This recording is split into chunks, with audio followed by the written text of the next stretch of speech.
everyone, welcome back to the channel. Today I'm talking about a pen that was lost for a long time in this house, and it is a Wancai Mini. Now, I have made a video about a Wancai Mini before, but that was the clear acrylic version, and this is the Ebonite version.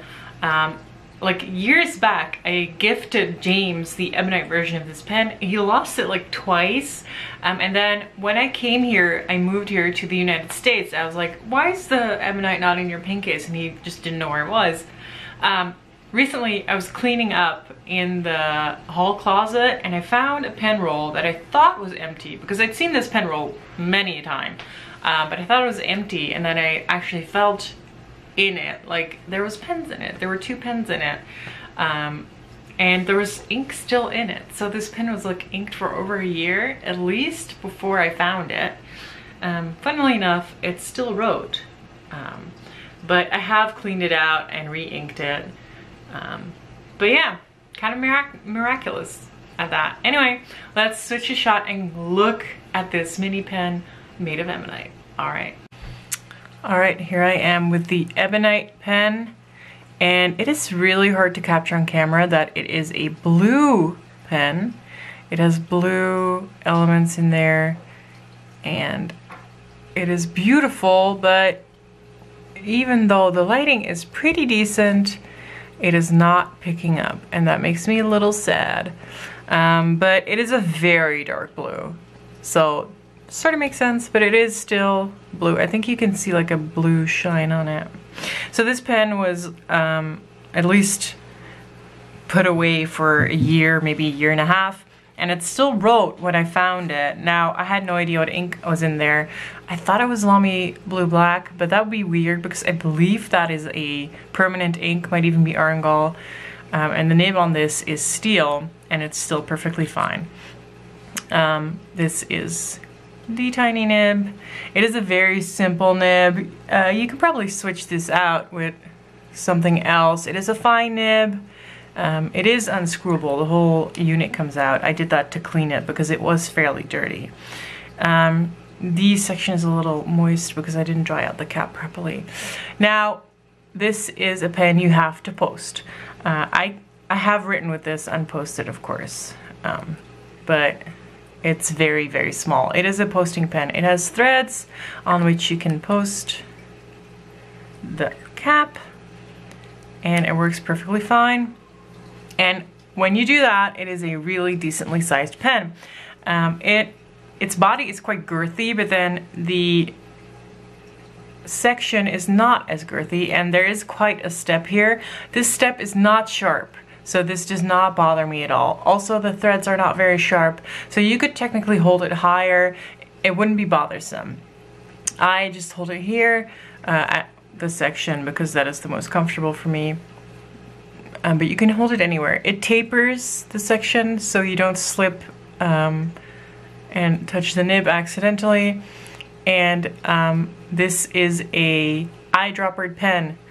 So I'm not going to unscrew it. There's ink in this barrel. I believe there might be cartridges for this, but I've always known this as an eyedropper pen, and it works fine.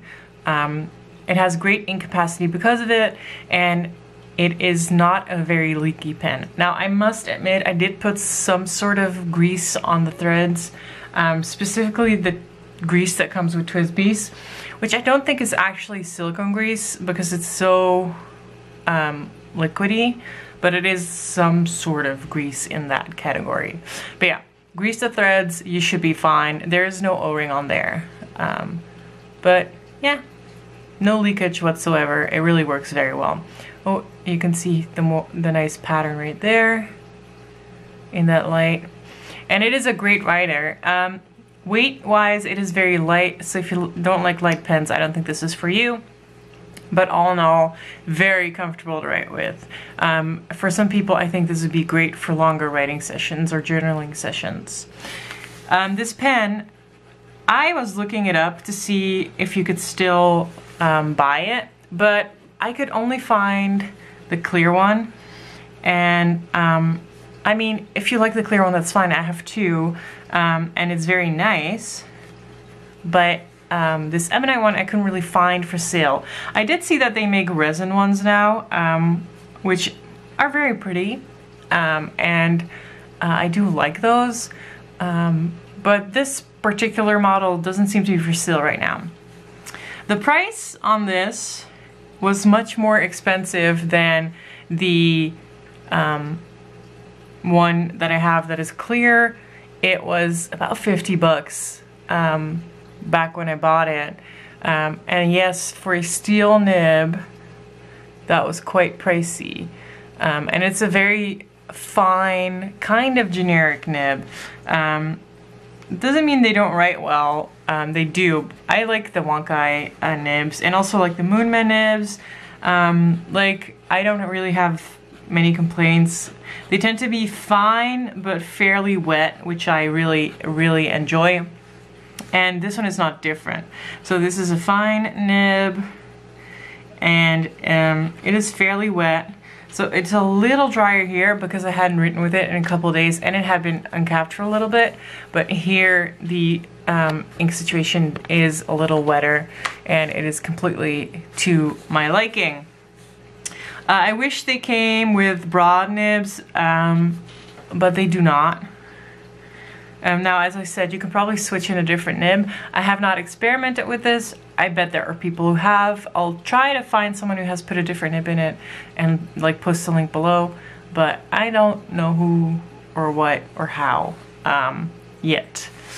The ink I have in here is Diamine Bilberry, and if you've been following me for a while, you know that is one of my favorite Diamine inks. It is generally very wet, and it's somewhere in between purple and blue. Let me zoom in on that a little bit.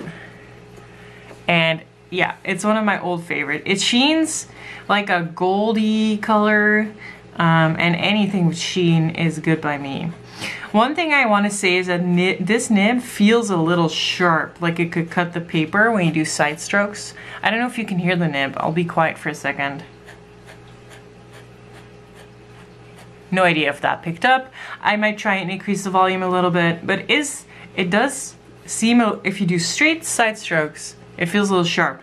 But to be fair, in writing, you don't really feel that. That might be because you don't really do that straight side stroke as much. Flexibility, now this is a steel nib. You can push it a little bit and crank out a little bit of a thicker line, but this is not a nib made for flexing in any way. So yeah, I feel like I talked a mile a minute right there about this cute little pin that you can sometimes see is blue-ish. But if you like the Wancai Mini and want one, there are options available. This one doesn't seem to be available, but yeah, you can definitely get one. I'll link my other Wancai Mini video below. Thank you guys so much for watching this video about another pocket pen. I somehow post a lot of pocket pens, but apparently I like them. I'll get back to you next week. Thank you guys for watching. Bye-bye.